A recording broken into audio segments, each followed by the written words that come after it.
Coucou tout le monde, ça fait depuis mars 2020 que je suis pas revenu sur ce livre-là. Très très bon livre de Julien Gonzalez, que je rappelle un petit peu. Ce monsieur Julien Gonzalez est titulaire d'une maîtrise d'histoire contemporaine et d'un DEA, ordre et désordre dans les sociétés européennes depuis la proto-histoire jusqu'à l'époque contemporaine. Il se passionne pour le phénomène ovni depuis l'adolescence et a amassé en plus de 20 ans une impressionnante documentation sur le sujet. Julien Gonzalez. Quand les ovnis se posent et que d'étranges personnages sortent sous les yeux de témoins, nous avons affaire à ce que l'on appelle une rencontre rapprochée du troisième type, ou RR3. Alors, il y a pourtant c'était OVNI et Conscience 2, hein, RR5 de Fabrice Bonvin. Là, je vais revenir sur RR3. Ce phénomène est mondial et concerne aussi la France, avec la grande vague en France de 1954, pour moi, qui est historique, et c'est la plus belle. Je pense que c'est la plus belle. De tous les temps. Hein. Pour moi, c'est la plus belle. C'était en 54 en France. Enfin, à mon avis, c'était celle-là la plus belle. Beaucoup d'ouvrages ont été publiés à propos des observations d'OVNI, mais beaucoup plus rares sont ceux consacrés exclusivement à l'étude des occupants de ces engins venus. D'ailleurs, quand on est désigné sur le terme d'ufonaute, c'est un terme que j'aime bien aussi. Il manque aux passionnés du sujet un livre de référence sur ce type de rencontre. Voici enfin avec cet ouvrage la première encyclopédie des rencontres du troisième type en France. Première encyclopédie. Alors normalement ce livre là vous le trouvez encore sur Amazon, hein. Logiquement j'espère, bon bref.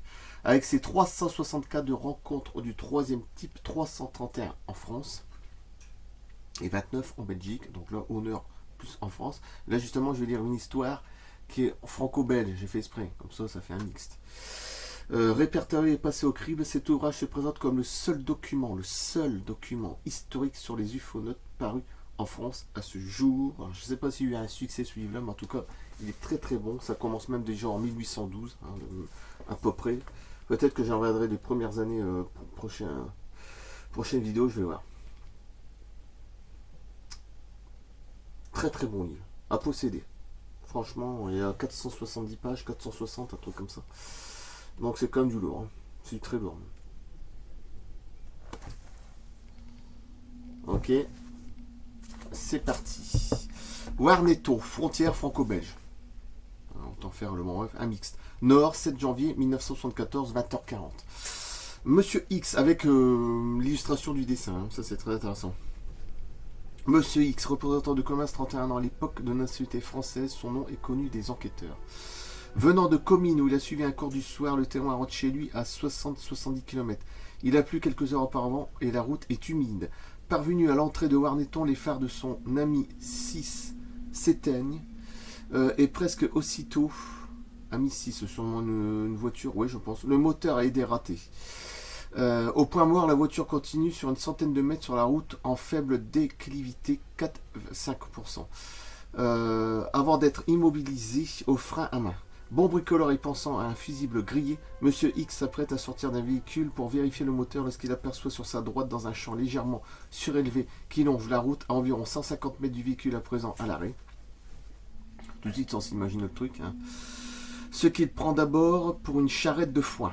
Il s'agit d'une forme ovale, sombre de la forme d'un casque anglais mesurant 7 à 10 mètres de long pour 2,5 2 mètres 50 à 3 mètres de haut, avec un dôme qui comporte de trucs classiques, quoi. Qui comporte 2 zones éclairées, blanc, orangé et repose sur 3 pieds. Mais oui, ça apparaît science-fiction, mais non, là c'est ufologique, hein. Tandis que la détaille, il aperçoit une silhouette à ses côtés. Puis autre chose attire son attention. À une distance qu'il estime à 30 mètres se tiennent 2 créatures mesurant respectivement, d'après ses estimations, 1m20, 1m30. La plus grande légèrement plus en avant que l'autre. Elles sont vêtues de combinaisons d'apparence militaire surmontées d'un casque transparent, rond comme un bocal à poisson pour le petit. Pour l'autre, cylindrique et opaque sur 3 côtés, sauf sur l'avant qui comporte une sorte de boîtier sombre. À la différence de son compagnon, le plus grand porte un baudrier qui perd de son épaule gauche pour rejoindre le côté droit d'un large ceinturon au centre duquel brille une lumière blanchâtre, atténuée qui éclaire également les casques de l'intérieur, ce qui permet aux témoins de bien voir les traits. Oui. En forme de poire renversée, au teint grisâtre, leurs visages sont identiques, comme ceux de jumeaux, avec des yeux sombres, fortement engoncés dans les orbites, le nez peu prononcé, la bouche réduite, et une simple fente. Bon, c'est généralement comme un petit gris, mais c'est peut-être pas vraiment ça, je pense. Chaussés d'une espèce de grossier godillot pointu, les deux créatures se dirigent lentement vers le véhicule d'une démarche raide et mécanique. Ils s'arrêtent à environ 15 mètres avant de reprendre leur progression. Après quelques secondes, le plus petit des deux, qui a l'apparence d'un bonhomme Michelin. On a une image tout de suite du Michelin, celui qui voit pas, bon c'est pas vrai, moi tout de suite je le vois, c'est incroyable. Le plus petit des deux, qui a l'apparence d'un bonhomme Michelin, pointe devant lui comme une arme, un court objet ressemblant à un crayon taillé ou une pyramide allongée. Alors déjà, il faut se méfier. Le témoin ressent à ce moment une sorte de choc à la base occipitale arrière à hauteur du cervelet. Ce choc est suivi d'un son modulé dont l'intensité augmente progressivement. Les deux créatures sont à présent arrivées à 4 mètres du véhicule et plusieurs secondes s'écoulent au cours duquel du son modulé persiste et du ceinturon au plus grand des deux personnages tombe dans le champ un petit objet ovale lumineux sans qu'il semble s'en apercevoir. Le champ ayant été labouré au moment de l'enquête, cet objet, s'il a jamais existé, n'a pas été retrouvé. Bon, après il s'est peut-être volatilisé ou dématérialisé. De toute façon, avec ces humanoïdes là, on peut s'attendre à tout. Dans la version de l'incident que donne Monsieur Guérin, Monsieur X, au cours de ce laps de temps, entend dans sa tête articuler de façon mécanique, comme une télépathie, allez dire que nous envahissons la Terre. Voilà ce qu'il a entendu dans sa tête. Allez dire que nous envahissons la Terre. Alors après, pacifiste ou pas, il est mis cette scène étrange par l'arrivée d'une voiture dont les phares blancs, soit d'origine belge, prennent brièvement dans leur faisceau les deux ufonautes qui tournent simultanément la tête dans sa direction tandis que le son modulé s'arrête et s'empresse de prendre la fuite, semblant courir sans difficulté dans la terre grasse et humide du champ. Ils rejoignent l'objet dont une lampe bleue électrique déjà présente se met à clignoter comme un gyrophare de car de police. On voit déjà le truc, hein. Faut pas oublier que c'est de l'époque 74, j'imagine les vieilles bagnoles, des sortes de Renault, de police, je sais plus quoi c'était comme bagnole à l'époque, bon bref. Renault 8, je sais plus, peut-être que je me gourre. Et après, duquel le troisième personnage de la même apparence et le plus petit des deux autres était resté en faction. Une lumière blanche qui éclairait le sol sous l'objet s'éteint. Celui-ci escamote son train d'atterrissage, s'élevait d'environ 50 cm, se déplace à l'horizontale puis file en oblique, 60-70 degrés, donc comme ça. Très rapidement, tandis que sous l'effet de la tension nerveuse, Monsieur X resté affalé sur le volant, le second automobiliste s'arrête, descend de sa voiture et lui demande « Vous ont-ils fait du mal ?» Alors lui, carrément, il me pose la question. « Vous les avez vus aussi ?» Puis s'éloigne sans avoir décliné son identité. Après quelques essais infructueux, Monsieur X réussit à faire redémarrer sa voiture. C'est logique, souvent c'est ça. Dont les phares et la radio fonctionnent à nouveau. Remarque. Après, il vous faut voir l'illustration, le croquis, le dessin. Petit 1 de marque Schneider, de fabrication bon marché, de l'acquisition récente. La radio cassette du véhicule de Monsieur X cessa ensuite de fonctionner normalement. Le son était devenu très faible. Il fallait le chauffer pour qu'elle se mette en marche ou à émettre des parasites et des bruits de fond, comme si plusieurs fréquences se superposaient. Elle fut confiée à un réparateur dont l'identité n'a pas été communiquée, qui aurait déclaré le fil conducteur isolé a fondu et a dû être remplacé. Les bobinages et oscillateurs GO ont dû être réalignés. Un ou plusieurs transistors sont détériorés. Il demande au témoin s'il avait laissé son véhicule à proximité d'une centrale électrique. Une drôle de centrale. Petit 2. Quand c'est que vous allez voir l'allure des humanoïdes, c'est effrayant. Enfin, c'est vraiment, ça fait mécanique, ça fait futuriste, ça fait vraiment bizarre. Il y en a un qui est plus grand que l'autre. Il n'y a pas le même costume. Il y a un casque, on dirait un truc, je sais, comme un carré, puis il y a une sorte de poignée qu'on soulève. L'autre, c'est un casque ovale. Enfin, ovale comme un dôme. Il y a une sorte de pyramide dans sa main, une sorte de truc. Ça fait penser un peu au truc pour les méditations, chakra. Là, j'en ai ici des pierres, enfin bref. C'est vraiment effrayant quand même.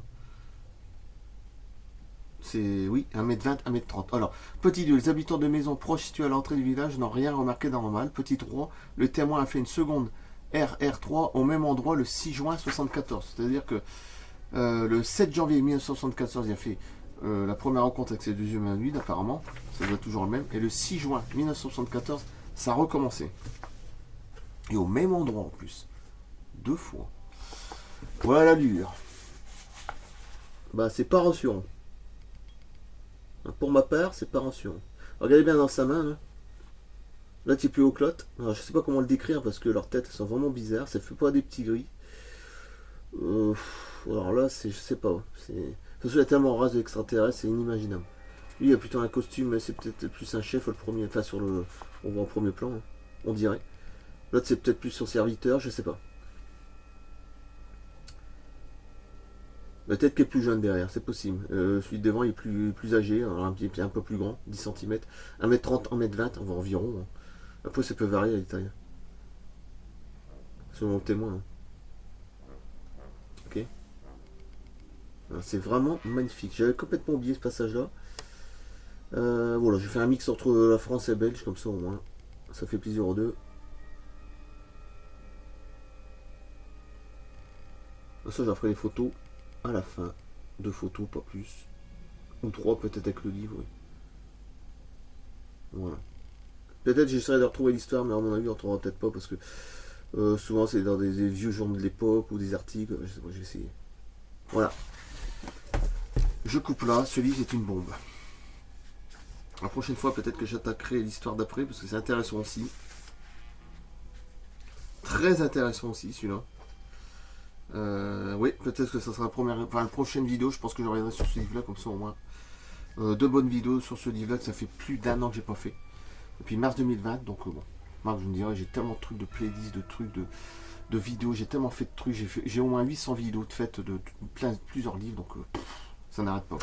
Donc en juin, ce serait de la divulgation, pardon. Extraterrestre, je sais pas quoi, moi à mon avis c'est encore un truc qui va tomber un peu à l'eau. Moi je suis comme André, j'y comprends pas trop, mais bon bref.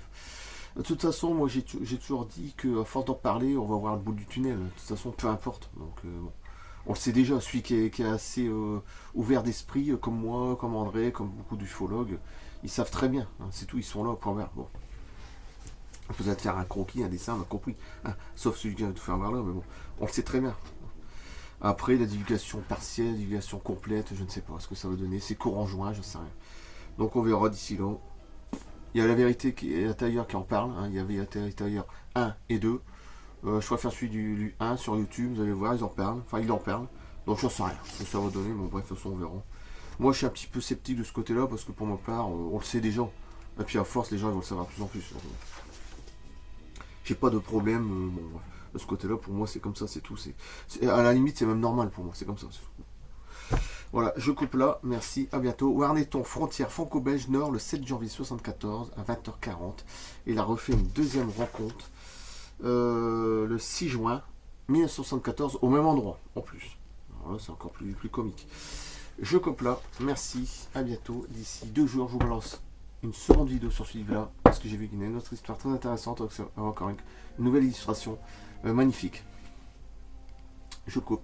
Merci. Et à bientôt et portez-vous bien. Voilà. A plus.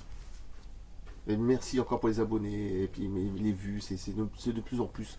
Je suis bien content. En plus, je fais tout gratuit. Hein. Je vous dis, je fais pas de trucs d'abonnement. Non, je sais pas. Il y en a quand même beaucoup qui font beaucoup plus d'abonnés que moi, évidemment. Je sais plus qui. Jean-Michel Raoux, LG5, je sais plus quoi. Il doit avoir 14 000 abonnés. Ou Bruce de OVNI Québec, je crois que lui c'est pareil, tout est gratuit, il me semble. Hein. Donc, ils ont bien raison. Pourquoi payer, pourquoi des trucs comme ceux qui parlent du paranormal, je dis rien, mais bon, t'as des abonnements et tout. Je veux bien, mais bon, quand même, les gens vont pas bouger, surtout qu'à l'heure actuelle, tout ce qui se passe, tout ce qui s'est passé, bon bref, hein, on le sait, hein, bon bref, on peut faire un croquis, un dessin. Bon, c'est assez compliqué, hein, et puis les gens ils ont plus comme avant, les mêmes moyens, on va dire. C'est quand même assez compliqué, c'est une époque, surtout à l'heure actuelle, c'est quand même assez difficile. Donc, ouais. Moi je dis que ça sert à rien de faire des abonnements, des trucs pour voir des suites, des vidéos. Enfin, je trouve ça un peu inutile. Après, bon, il y en a, c'est leur business. Hein, je sais pas. Moi, pour moi, c'est leur business. C'est rien de plus. Voilà. Alors, RR3, le dossier des rencontres du 13e type en France. Et je coupe là. Merci, à bientôt. À plus.